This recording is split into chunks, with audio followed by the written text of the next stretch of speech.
नमस्कार मित्रांनो, एके ऑल कंटेंटमध्ये तुमचं स्वागत आहे. आपण रोज पाणी पितो, पण तुम्हाला माहीत आहे का की चुकीच्या पद्धतीने पाणी प्यायल्याने सांधेदुखी, अपचन आणि त्वचेच्या समस्या होऊ शकतात. आजच्या व्हिडिओमध्ये आपण पाहणार आहोत पाणी पिण्याची ती योग्य पद्धत, जी 21 दिवस पाळल्यास तुमचे शरीर पूर्णपणे बदलून जाईल. आता पाहूया पाणी कधी आणि कसे प्यावे. बसून पाणी प्या. कधीही उभे राहून पाणी पिऊ नका.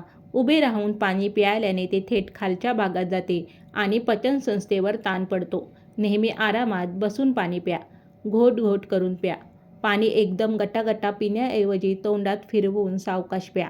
यामुळे तोंडातील लाळ पोटातील ॲसिड संतुलित करते. आता पाहूया पाण्याचे तापमान. फ्रीजमधलं पाणी टाळा.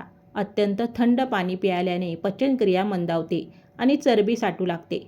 नेहमी माठातील किंवा कोमट पाणी पिण्याला प्राधान्य द्या. जेवताना पाण्याचे नियम. जेवणादरम्यान पाणी नको. जेवताना किंवा जेवण झाल्यावर लगेच खूप पाणी पिऊ नका. यामुळे पचन नीट होत नाही.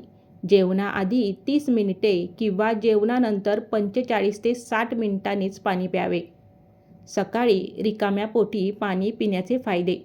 सकाळी उठल्याबरोबर 1 ते 2 ग्लास कोमट पाणी पिणे ही जगातील सर्वात चांगली सवय आहे.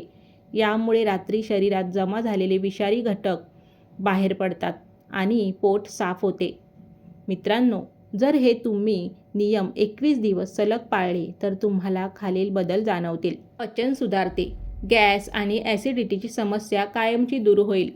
तसेच चमकदार त्वचा. शरीरातील घाण बाहेर गेल्यामुळे त्वचा नैसर्गिकरित्या उजळू लागेल. तसेच वजन देखील कमी होते. मेटाबॉलिझम वाढल्यामुळे पोटाचा घेरा कमी होण्यास मदत होईल. तर मित्रांनो, आजपासूनच या पद्धतीचा अवलंब करा.